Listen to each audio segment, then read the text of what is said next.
오늘 2장 말씀은 이 니느웨의 멸망에 관한 말씀을 아주 구체적으로 하나님께서 나훔 선지자를 통해서 말씀을 하고 있습니다. 오늘 2장을 보면은 1절부터 7절 그리고 8절부터 13절 이렇게 크게 두 단락으로 나누어져 있는데요. 1절부터 7절까지 말씀은 멸망당할 당시의 니느웨의 참상을 지금 이야기를 하고 있고요. 그리고 8절부터 13절까지는 멸망을 당한 이후의 니느웨의 모습을 또 이야기를 하고 있습니다. 우리가 이 나훔서 1장을 공부하고 또 서론을 공부할 때에 함께 말씀을 나누었던 것처럼 이 아수르, 그러니까 니느웨가 멸망한 것은 주전 612년입니다.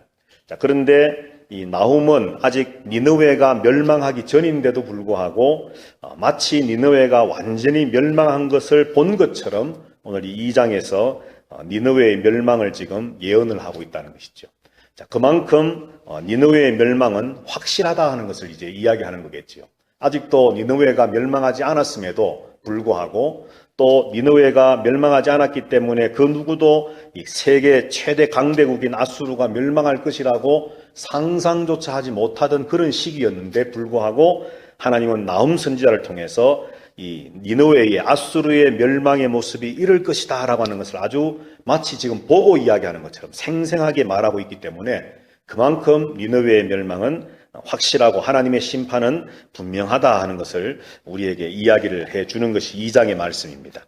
자, 먼저 1절부터 7절까지의 본문의 말씀을 대충 한번 먼저 살펴보고요.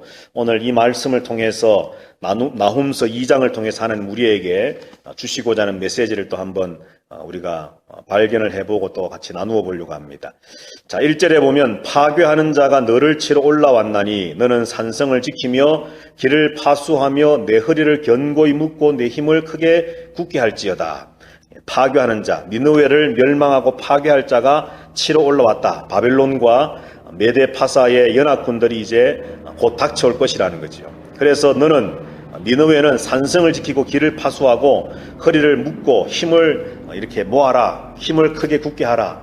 이 말은 이제 전쟁이 일어날 거니까 파괴하는 자가 올라올 거니까 잘 대비하고 망하지 않도록 어떻게 한번 좀 준비해봐라. 지금 이런 어떤 소스를 하나님 주시는 것이 아니라 1절에 있는 이 말씀은 네가 아무리 지키고 파수하고 견고히 묶고 힘을 크게 할지라도 너는 결국 망할 수밖에 없다라고 하는 것을 지금 약간 비꼬아서 지금 말씀하는 그런 내용입니다. 자, 그러면서 3절 말씀에 보면은 그의 용사들의 방패는 붉고 그의 무사들의 옷도 붉으며 그 항우를 버리는 날에 병거의 쇠가 번쩍이고 노송나무 창이 요동하는도다.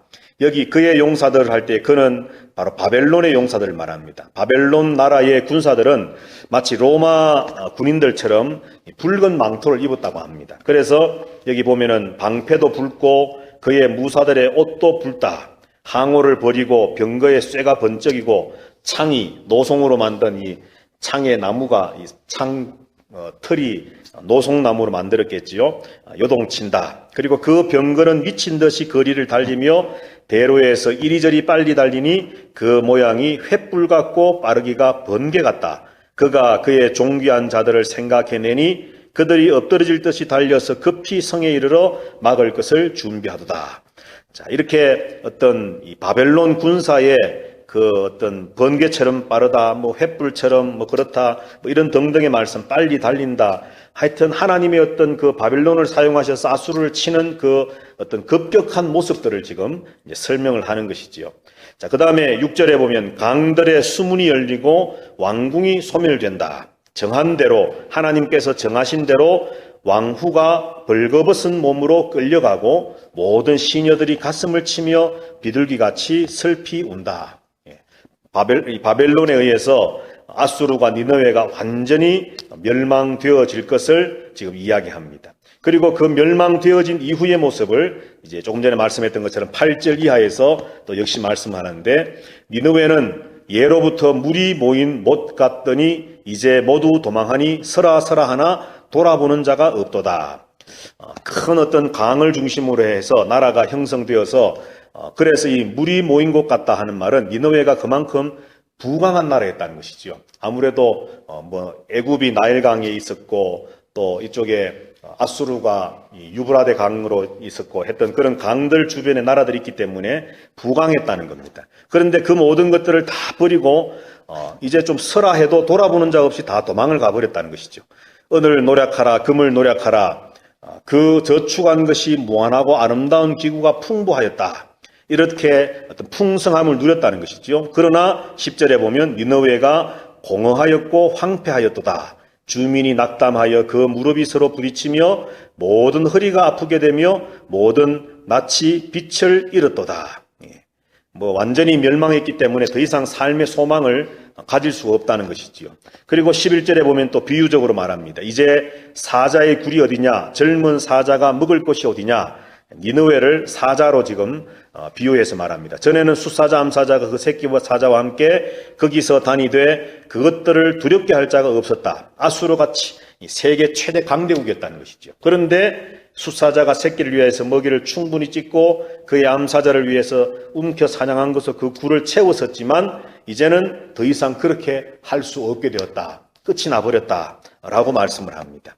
자, 이처럼 이제 1절부터 7절까지 니느웨가 어떻게 멸망할 것인가 라고 하는 것을 예언하시고 또 8절부터 13절까지 니느웨가 멸망한 이후에 그 처참한 모습이 어떠할 것이다 라고 하는 것을 이제 말씀을 예언을 나훔을 통해서 하셨습니다.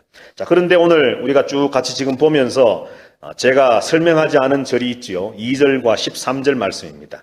자, 오늘 우리가 중심에서 보려고 하는 말씀이 바로 이 2절과 13절에 있는 말씀입니다. 오늘 이 2장에서 자, 2절을 보시면 여호와께서 야곱의 영광을 회복하시되 이스라엘의 영광 같게 하시나니 이는 약탈자들이 약탈하였고 또 그들의 포도나무 가지를 없이 하였음이라. 그렇게 말씀을 합니다.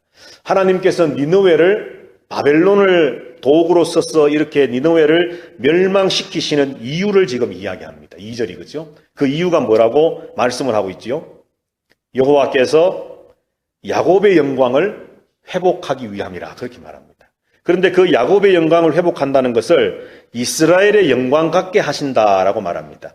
자, 그래서 하나님께서 니느웨를 멸망시키시는 이유가 조금 구체적인 이유는 2절 하반절에 보면 이는 약탈자들이 약탈했고 다시 말해서 니느웨가 아수르가 야곱의 이스라엘의 모든 것을 약탈해가고 그들의 포도나무 가지를 없이 해서 하나님의 택하신 백성들을 황폐하게 만들었기 때문에 하나님은 그것을 갚아주시는 것인데 단순히 갚아주시는 것으로 끝나는 것이 아니라 이런 니느웨의 심판을 통해서 하나님은 하나님의 선택된 백성의 영광을 다시 회복시켜 세우시겠다라고 말씀을 하고 있다는 것이죠.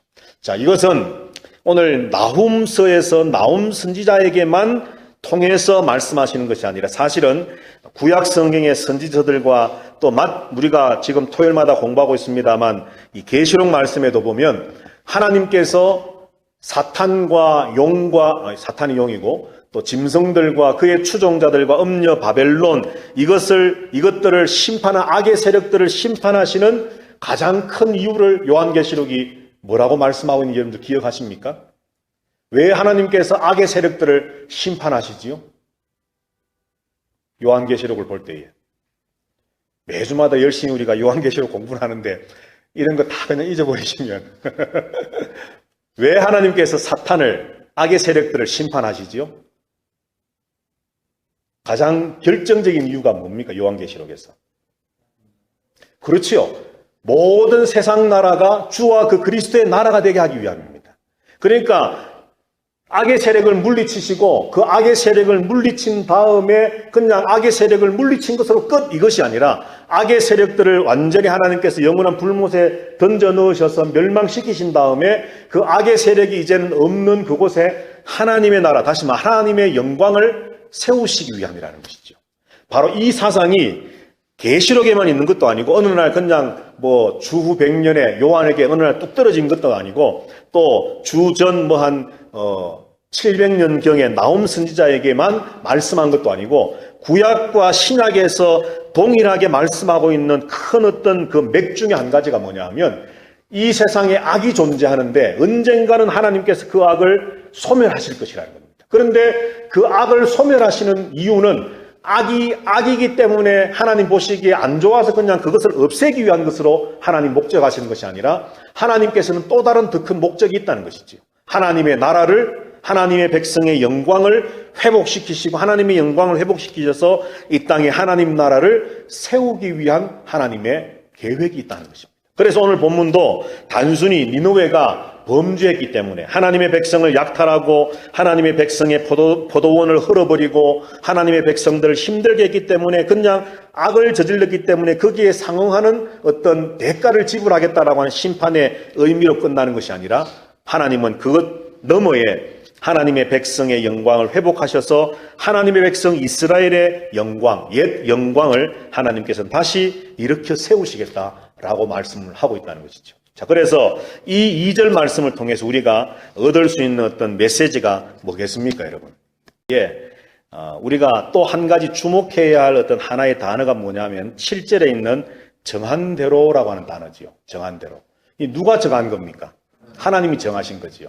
자, 그러니까 지금 야곱의 영광이 회복하시고 야곱의 영광을 회복하시고 이스라엘의 영광 같게 하신다라고 하는 것에 이 행동의 주체가 하나님이신데, 그런데 사실 지금 야곱이 또 이스라엘이 하나님의 택함받은 백성이 영광이 회복되기 위해서 또 옛날에 그 영광을 다시 갖추기 위해서 자기들이 뭔가 한 게 있나요, 없나요? 본문에서 없지요. 자, 여하튼 오늘 본문에 보면은 이스라엘 백성들이 자기의 영광을 회복하기 위해서 자기들이 한 것이 없습니다. 자, 그런데 오늘 본문에 보면 하나님께서 뭐라고 말씀하느냐면 하나님께서 야곱의 영광을 회복하시되 이스라엘의 영광 같게 하시겠다라고 말씀하면서 하나님이 그렇게 하시겠다라고 지금 말씀을 하는 거죠. 그렇죠? 그래서 오늘 본문을 통해서 우리가 아까 잘 이야기했는 것처럼 1장 15절에서 유다야 내 절기를 지키고 내 서원을 갚을지어다. 사실 이것은 유다야 절기를 지키고 서원을 갚으라는 이 말씀은 영광을 회복하기 위한 조건입니까? 아니면 반대입니까? 영광이 회복되었으니 이렇게 하라는 거겠습니까? 후자 아닐까요? 후자입니다. 예. 영광 회복을 위해서 절기를 지키고 서원을 갚으라가 아니지요. 예. 영광이 회복되었으니 물론 앞에 1장 15절이고 2장 2절인데 아니 목사님 앞에 15절이 먼저인데 그러면 뭡니까? 기록상 그게 순서가 맞지 않지 않습니까? 예. 지금 그렇게 보면 이제 우리가 성경을 오해하는 거라는 거죠. 나홈서 전체를 봐야 된다는 거죠. 그죠? 나홈서 전체를. 그래서 하나님께서 이스라엘의 영광을 회복시키신다. 무엇을 통해서? 니느웨와 아수르를 멸망시키심으로 악인들을 하나님께서 멸망 심판하심으로 하나님이 결국 계획하시고 의도하셨던 이스라엘의 영광을 회복시키실 것이니 그러므로 우상 숭배와 음행과 온갖 죄와 또 어떤 이방인의 풍습 속에 빠져있던 너희 이스라엘들아, 너희들은 하나님의 절기를 지키고 너희들이 서원했던 하나님과의 약속을 갚는 자리로 돌아오라 하는 것이죠. 자, 이것도 또 한번 우리가 요즘 계시록을 공부하고 있으니까 요한계시록과 또 한번 연결해 보십시다. 우리가 지난주에 공부했던 그 어린 양의 혼인잔치에서 그 빛나고 깨끗한 세마포 옷, 어떻게 신부들이 직접 가서 사서 자기가 입은 겁니까? 아니지 않습니까? 어떻게 했습니까? 어린 양이 허락함으로 입게 되었다. 그렇게 말합니다. 그런데 또 요한계시록 19장 말씀에 보면은 7절 8절 말씀에 보면은 신부들이 자기 자신을 신부로서 준비했다라고 이야기도 합니다. 아니 도대체 그러면 이 세마포 빛나고 거룩한 세마포 옷을 성도들의 옳은 행실이라 이야기했는데 그 옳은 행실은 분명히 성도들이 살아가는 삶을 이야기하는 건데 그러면 이것을 예수 그리스도 어린 양이신 신랑 되시는 그분께서 입혀주셨다면 허락해 주셨다면 그러면 신부들이 자기 자신을 준비한다고 하는 것은 또 뭐고 성도들의 옳은 행실이라고 할 때 그것은 또 뭐냐? 이미 우리가 공부했던 것처럼 그렇게 은혜로 말미암아 세마포 옷을 허락받음으로 우리가 그 세마포 옷을 입은 자다운 말씀을 지키고 믿음을 지키는 성도의 삶을 살아가는 것, 이것이 바로 자기 자신을 지키는 거라는 거죠. 또 자기 자신을 신부로서의 어떤 모습으로 치장해 가는 거라는 거죠. 바로 그것과 같이 오늘 본문의 말씀도 마찬가지라는 거죠. 하나님께서 하십니다. 분명히 하십니다. 그러므로 우리는 하나님만을 바라보아야 됩니다. 그죠? 하나님만을 바라보아야 됩니다. 그러면서 동시에 우리는 우리가 해야 할 일이 우리에게 있다는 것이죠. 오늘 2장에서는 나타나지 않지만 1장 15절 말씀을 볼 때에 그것이 분명히 나타나고 또 나중에 3장을 우리가 보겠지만 3장에서 또 말씀이 있고 그리고 정한 대로라고 하는 하나님의 그 말씀, 하나님의 정한 때가 있다는 말씀과 그 다음 13절 말씀을 한번 볼까요? 13절 2장 13절 거기 말씀에 보면은 또 뭐 전체 길게 2장 13절이 기록되어 있지만 전반부에 보면은 만군의 여호와의 말씀에 내가 내 대적이 되어라고 말합니다. 여기 내가는 하나님이시고 너는 누굽니까? 바로 아수르를 말하는 거죠. 니느웨를 말하는 거죠. 하나님께서 니느웨의 대적이 되시겠다는 겁니다. 자, 그러니까 하나님이 대적이 되시면 맞서 싸우시면 그 앞에 남은 자가 있을까요? 없을까요? 없지요. 예. 이거는 참 어리석은 질문이지만 없습니다. 자, 그래서 오늘 우리가 이 2장에서 길게 니느웨의 멸망의 모습을 설명을 하고 어떻게 멸망당할 것인지 또 멸망당한 이후의 모습이 어떨 것인지 2장 전체의 내용은 바로 그런 내용이지만 2장 2절과 7절의 정한 대로와 13절에 내가 너의 대적이 되겠다는 말씀들을 볼 때에 결국 심판과 구원을 행하시는 분은 오직 여호와 하나님이라는 사실을 오늘 하나님은 나홈을 통해 다시 한번 이야기하는 겁니다. 아주 길게 그냥 설명을 한 것은 니느웨가 어떻게 망할 것인지, 망한 뒤의 모습이 얼마나 비참할 것인지를 길게 사실은 설명을 해놓고 있지만 그 길게 설명하고 있는 2장의 이 긴 설명 속에서 말하고자 하는 핵심 메시지는 그 모든 일을 하시는 분은 하나님이시다라고 하는 것을 또 한 번 우리에게 이야기하기를 원하는 것이죠. 그래서 사실은 우리가 성경을 읽을 때에 여기서 여기 파괴하는 자는 누굴까? 또 약탈자는 누굴까? 방패가 붉고 옷도 붉고 그들의 병거가 쇠같이 번쩍이고 번개같이 이건 또 뭘 의미할까? 이것을 아는 것도 중요한데, 그죠? 성경을 읽으면서 나홈 2장이라고 하는 말씀을 우리가 볼 때에 그런 하나하나의 이야기를 아는 것도 중요하지만 사실 더 중요한 것은 나홈 2장이 말하고자 하는 핵심적인 메시지가 무엇인가를 발견하는 것이 더 중요하다는 거죠. 그거는 바로 심판도 하나님이 하시는 일이고 구원도 하나님이 하시는 이스라엘의 영광을 회복시키셔서 하나님의 백성을 승리를 하시게 하시고 구원의 완성을 이루시고 하나님 나라를 완성하게 하시는 일도 하나님이 하시는 일이다라고 하는 것을 말한다는 거죠. 그러므로 2700년 전 나홈이 사역하던 시대의 유다 백성들과 오늘 이 시대를 살아가는 우리들에게 하나님 나홈서를 읽는 독자들에게 하나님은 뭘 말씀하고 싶은 거겠습니까? 다 말씀한 거 다 종합해서 말씀해 보면 이 세상이 때로는 아수르와 니느웨와 같이 어떤 악의 세력이 득세해서 믿음으로 산다는 것이 아무 의미 없고 부질없는 것처럼 보이는 그 상황 속에 있다 할지라도 결국은 하나님께서 악을 무너뜨리시고 하나님의 의를 세우실 것이기 때문에 현재의 상황만 바라보는 것이 아니라 하나님을 바라보면서 하나님의 그 세우실 의와 영광의 회복을 바라보는 가운데 믿음의 발자취를 끝까지 걸어가라고 하는 메시지가 바로 이 나홈 시대, 지금으로부터 2700년 전에나 지금 이 시대에나 하나님 동일하게 주시는 메시지라는 거죠. 그래서 2700년이라고 하는 시대적인 시간적인 갭이 있지만은 결국은 하나님의 백성들에게 주시는 메시지는 동일한 겁니다. 결국은 하나님이 하시기 때문에 하나님이 악을 심판하시고 의를 이루시고 승리하실 것이기 때문에 그러므로 하나님 백성된 너희들은 그 하나님을 바라보고 현재를 이겨나가라. 이것이 바로 선지서 전체가 그렇고 또 나홈서 2장이 우리에게 주시는 말씀이라는 겁니다. 그래서 오늘 우리가 노래했던 그 시편 18편에 있는 노래, 시인의 노래처럼 여호와는 나의 힘이 되신 여호와여 내가 주를 사랑하나이다.